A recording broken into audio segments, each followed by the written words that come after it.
Good day mga kaenggi, Kuya Mike ulit. Welcome back to my channel.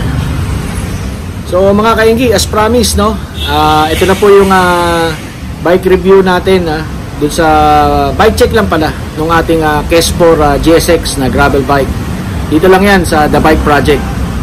Alright.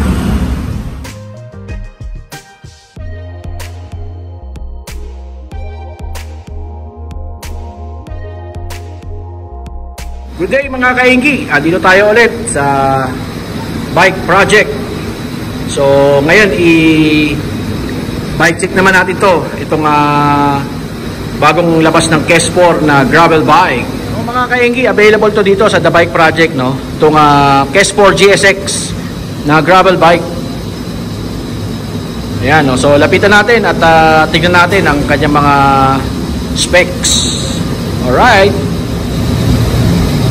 So mga kaigi, ito po yung harap ng ating Kes4 GSX gravel bike. So naka-flare na po yung kanyang handlebar. Ayan, no? So out from the box yan, no? Ayan.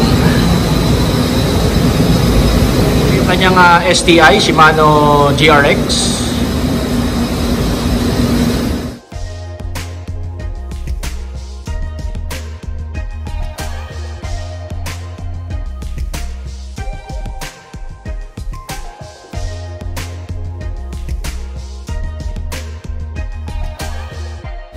So mga kainggi, naka true axle po siya, no? Tapos yan, naka Zyke o Zik na wheel set. Tapos WTB ang gulong niya, 700C by 42.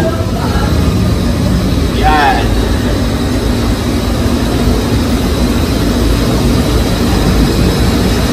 Naka ICR na rin siya, no? So internal cable routing siya. Yan, tapos meron din siyang lagayan ng bottle cage, dalawa.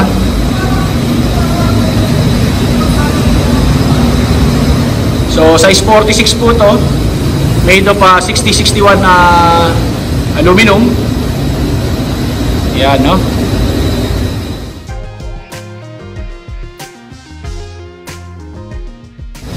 So 160 po yung kanyang rotor. Tapos naka GRX na preno, no? Ayan, hydraulic brakes na po siya mga kainggi. So ang seat clamp niya po, no? Sabi nga nila yung pang madamot kasi hindi siya naka quick release. Pero maganda po yung ganyang klase, no? Ayan. Tapos aluminum na rin po yung kanyang seat post. Yan. Zyke din yung brand. Tapos ito po yung kanyang saddle, no? Cell Royal. Napakaganda, oh.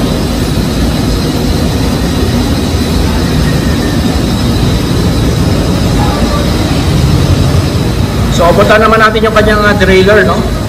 So naka Shimano GRX 400 po yung kanyang derailleur. Tapos meron siyang Shimano cogs na 11 by 32 teeth. 10 speed po ito mga kainggi. Yan, no? Napakaganda po, oh. Ang kanyang chainring is 36-34 naman na pro wheel.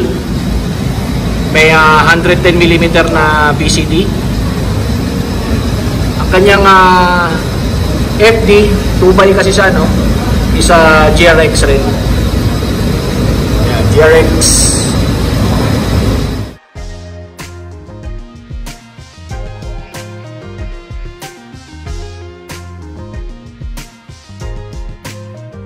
So sa likod naman po, naka 160mm rin na rotor. Tapos naka hydraulic rin siya na GRX. So yung model po nito is Kes4 GSX.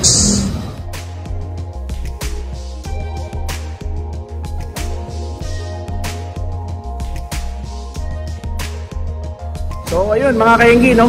Kung naghahanap kayo ng magandang klase na gravel bike, available po to sa The Bike Project. Lalagay ko na lang po yung description at kung magkano to sa baba. Sa description po, no?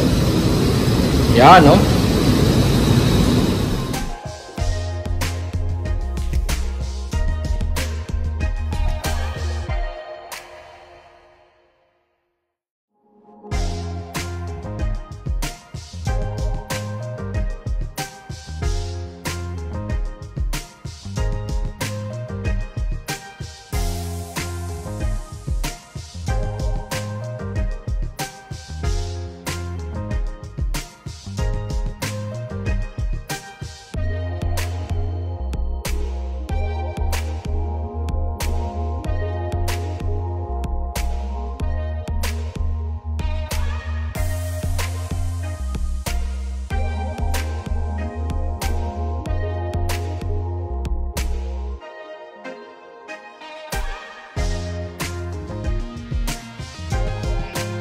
Yun, no, mga kainggi. So, salamat at sinamahan nyo ako sa pag-bike check ng ating Kes4 GSX gravel bike.